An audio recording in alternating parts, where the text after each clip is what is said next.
নমস্কার and welcome back to say Bangla.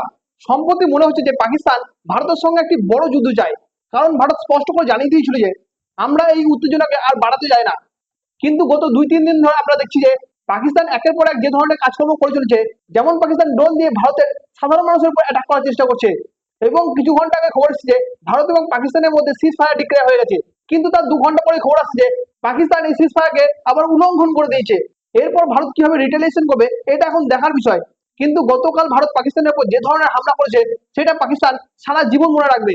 এটা শুধুমাত্র ভারতের মিডিয়ায় বলছে না, পাকিস্তানের মিডিয়া নিজেও স্বীকার করছে। গতকালকে ভারত মিসাইল লঞ্চ করেছে পাকিস্তানের 3টি এয়ারবেসের উপর। আর এই এয়ারবেস গুলো হচ্ছে পাকিস্তানের মধ্যে অত্যন্ত গুরুত্বপূর্ণ এয়ারপোর্ট।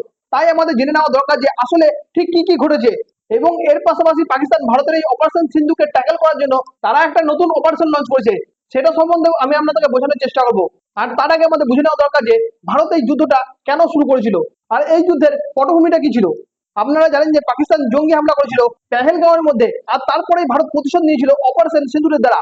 আর এই অপারেশন সিঁদুরের দ্বারা পাকিস্তানের মধ্যে বেশ কয়েকটি সন্ত্রাসবাদীকে মেরে ফেলা হয়, আর তারপর থেকে পাকিস্তান অস্থির হয়ে পড়ে। আর এরপরেই পাকিস্তান ভারতকে প্রতিক্রিয়া দেওয়ার জন্য একের পর এক ড্রোন হামলা করার চেষ্টা করে, কিন্তু ভারতের তরফ থেকে এই ড্রোন গুলোকে সবগুলোকে নিউট্রালাইজ করে দেওয়া হয়। আর তারপরে ভারত পাকিস্তানের উপর একটি বড় ধরনের অ্যাটাক করে।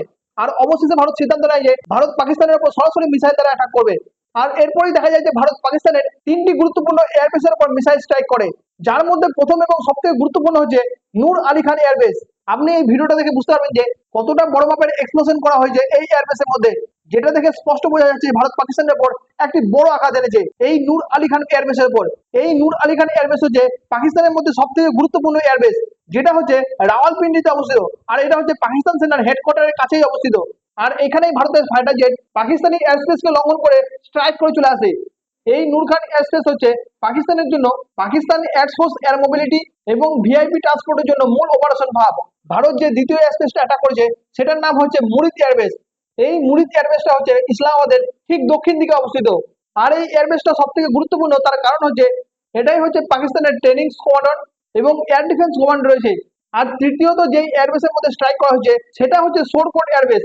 এই সোরকোট এয়ারবেস হচ্ছে জেএফ-17 এবং মিরাজ স্কোয়াড্রনের ফ্রন্ট লাইন বেস। এটি পাকিস্তানের জন্য একটি বড় ধাক্কা, কারণ এই তিনটি হচ্ছে পাকিস্তানের মধ্যে প্রধান এয়ারবেস। এখানে একটা কথা মনে রাখবেন যে এই নূরখান এয়ারবেস হচ্ছে ভারতের বর্ডার থেকে প্রায় 150 কিলোমিটার দূরে অবস্থিত, এবং মুরিদ এয়ারবেস হচ্ছে ভারতের বর্ডার থেকে 160 থেকে 230 কিলোমিটার দূরে অবস্থিত, এবং সোরকোট এয়ারবেস হচ্ছে ভারতের বর্ডার থেকে প্রায় 270 কিলোমিটার দূরে অবস্থিত। আর এটা স্পষ্ট যে ভারত পাকিস্তানের এয়ারস্পেসের মধ্যে প্রবেশ করে আর সেখানে গিয়ে বড় একটা আক্রমণ চালায়। এখন প্রশ্ন হচ্ছে যে এই হামলাটা কত বড় ছিল। তবে বর্তমানে এখনো পর্যন্ত কোনো স্পষ্ট ভারতের তরফ থেকে কোনো খবর আসেনি। তবে মনে করা হচ্ছে যে ভারত কোনো ধরনের মিসাইল দ্বারা অ্যাটাক করেছে, সম্ভবত সার্ফেস টু সার্ফেস মিসাইল অর্থাৎ ব্রহ্মোস দ্বারা। এখনো পর্যন্ত তবে কোনো নিশ্চিত খবর পাওয়া যায়নি। আর এই অ্যাটাকের ফলে পাকিস্তানে কতটা ক্ষতি হয়েছে, এই হামলাটি গতকাল সকালে করা হয়েছে যখন অধিকাংশ বাসিন্দা ঘুমিয়েছিল। কারণ ভারত চায় না যে পাকিস্তানের কোনো সাধারণ মানুষের এতটুকু ক্ষতি হোক। তার জন্য ভারত এই অ্যাটাকটা করেছিল যখন পাকিস্তানের জনগণ ঘুমিয়েছিল। তবে ভারত পাকিস্তানের জনগণের উপর অ্যাটাক না করলেও পাকিস্তান কিন্তু ভারতের জনগণের উপর অ্যাটাক করে চলেছে। ভারতের এই অ্যাটাকের প্রধান লক্ষ্য ছিল প্রধানত ফুয়েল ডিপো, হ্যাঙ্গার এবং রাডার সিস্টেমের উপর বড় ধরনের আক্রমণ করা। তবে পাকিস্তান বলছে যে তার ভারতের মিসাইলকে ইন্টারসেপ্ট করে নিয়েছে। কিন্তু গতকাল দেখা যায় যে খবরে ভারত পাকিস্তানের যে এয়ার ডিফেন্স সিস্টেম আছে সেটাকে ধ্বংস করে দিচ্ছে। আবার এদিকে শুনতে পাওয়া যাচ্ছে যে পাকিস্তানের প্রতিরক্ষা মন্ত্রী খাজা আসিফ সংসদে গিয়ে বলে যে ভারতীয় ড্রোনকে ইচ্ছাকৃতভাবে আঘাত করতে দেওয়া হয়েছিল, যাতে ভারত বুঝতে না পারে যে তাদের এয়ার ডিফেন্স সিস্টেমটা কোথায় রাখা আছে আর এটা কেমন ভাবে কাজ করে। মানে এক কথায় বলতে গেলে এটা একটা হাস্যকর ব্যাপার।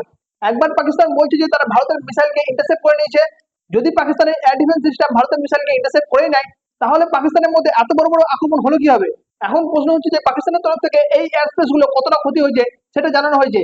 পাকিস্তান বলেছে যে তাদের মধ্যে কোনো প্রাণহানি ঘটেনি, কারণ আগে থেকেই হাই অ্যালার্ট করা ছিল এবং এয়ারবেসকে ফাঁকা করে দেওয়া হয়েছিল যাতে কোনো রকমের মানুষের ক্ষতি না হয়। কিন্তু সেই এয়ারবেসের মধ্যে অনেক স্ট্রাকচারাল ক্ষতি, হ্যাঙ্গার এবং ফুয়েল ইনফ্রাস্ট্রাকচারের ক্ষতি হয়েছে। পাকিস্তান ভারতের হামলাকে স্বীকার করেছে এবং তারা বলেছে যে তারা প্রতিশোধ নেবে। এই জন্য পাকিস্তান ভারতের এই অপারেশন সিঁদুরের বদলে একটা অপারেশন চালু করেছে, যার পাকিস্তান নাম দিয়েছে বুনিয়াদ মাসরুস। এই বুনিয়াদ উন মাসরুসের প্রধান অর্থ হচ্ছে কঠিন গঠন, অর্থাৎ একটি মজবুত দেওয়াল যাতে কেউ আঘাত করতে পারবে না। কিন্তু এই নামটা যে পাকিস্তান কিভাবে রেখেছে সেটা আমার শুনলেই হাসি লাগে। কারণ হচ্ছে ভারত গতকালকে যে ধরনের স্ট্রাইক করেছে, একের পর এক সব স্ট্রাইক পাকিস্তানের মধ্যে ভারতের প্ল্যান অনুসারে অ্যাকুরেট জায়গায় গিয়ে এক্সপ্লোশন করেছে। পাকিস্তান সেগুলোকে একটাও ইন্টারসেপ্ট করতে পারেনি। যদিও পাকিস্তান এই অপারেশনের আওতায় ভারতের পাঞ্জাব, জম্মু কাশ্মীরের পাঠানকোট এবং উধমপুর এয়ারবেসে প্রতিশোধমূলক হামলা চালিয়েছিল বলে দাবি করা হচ্ছে। কিন্তু এখনো পর্যন্ত ভারতের তরফ থেকে কোনো বড় ক্ষয়ক্ষতির খবর পাওয়া যায়নি। তবে ভারতের পাকিস্তানের ওপরে এই ধরনের মিসাইল স্ট্রাইক কি বার্তা দিচ্ছে? এটা স্পষ্ট যে ভারত এখনো পর্যন্ত স্ট্র্যাটেজিক ডিস্টেন্স থেকে অ্যাক্টিভ রিটারেন্স চাইছে। পাকিস্তান যদি ভারতের উপর কোনো ধরনের ড্রোন হামলা চালায়, তাহলে ভারত সরাসরি মিসাইল দ্বারা তার জবাব দেবে। এর ফলে পাকিস্তানের এয়ারফোর্স দুর্বল হয়ে পড়বে। আমরা যদি পাকিস্তান এবং ভারতের মধ্যে সামরিক ক্ষমতা তুলনা করি, তাহলে আমরা দেখবো যে ভারতের মধ্যে টোটাল এয়ারবেসের সংখ্যা হচ্ছে 60টি এবং পাকিস্তানের মধ্যে টোটাল এয়ারবেসের সংখ্যা হচ্ছে মাত্র 30টি। তার মধ্যে আবার ছোট বড় অনেক আছে। ভারতের এই 60টি হচ্ছে বড় এয়ারস্পেস। এবং দ্বিতীয়ত হচ্ছে, আমরা যদি মিসাইলের দিক থেকে দেখি, ভারতের কাছে আছে ব্রহ্মোস, পোলয় এবং নিভয়, এবং পাকিস্তানের কাছে আছে বাবর, গজনবী। আমরা যদি ভারতের জেট দেখি, ভারতের কাছে আছে SU-30, রাফেল, এবং যদি আমরা পাকিস্তানের কাছে দেখি, পাকিস্তানের কাছে আছে JF-17, যেটা ভারতের থেকে অনেকটাই দুর্বল। এবং ভারতের মধ্যে যে এয়ার ডিফেন্স সিস্টেমটা আছে সেটা হচ্ছে S-400 এবং আকাশ ডিফেন্স সিস্টেম। অন্যদিকে পাকিস্তানের কাছে আছে চায়না তৈরি HQ-9, যেটা বর্তমানে ভারতের এয়ারফোর্সের দ্বারা ডিস্ট্রয় করে দেওয়া হয়েছে। কিন্তু এখানে একটি বড় প্রশ্ন আসছে, ভবিষ্যতে এই যুদ্ধের কি পরিস্থিতি হতে পারে? যদিও ভারতের তরফ থেকে এই যুদ্ধকে সীমিত রাখার অনুমতি দেওয়া হয়েছে, কিন্তু এমনও হতে পারে পাকিস্তানের জন্য এই যুদ্ধ পুরোপুরি একটি বড় যুদ্ধে পরিণত হতে পারে। কিন্তু রিসেন্টলি আমেরিকার মধ্যস্থতা বলে ভারত এবং পাকিস্তানের মধ্যে সিজ ফায়ার ডিক্লেয়ার করা হয়েছে। কিন্তু দেখা যায় যে আজকে সন্ধ্যেবেলায় এই সিজ ফায়ার ডিক্লেয়ার হওয়ার মাত্র 2 ঘন্টা পরে ভারতের দিকে আবার ড্রোন হামলা শুরু করেছে। যদিও ভারত বলেছে যে পাকিস্তান যদি কোনো ধরনের ড্রোন হামলা করার চেষ্টা করে, তাহলে পাকিস্তানকে একটি বড় মাসুল দিতে হবে। আমি আশা করছি যে এই ভিডিওটার মাধ্যমে আপনি বর্তমান পরিস্থিতি সম্বন্ধে অনেকটা হলেও অবগত হয়ে গেছেন। তবে এই বিষয়ে যদি কোনো ধরনের পরবর্তীতে আপডেট আসে, তাহলে আমি আপনাদেরকে অবশ্যই জানিয়ে দেবো।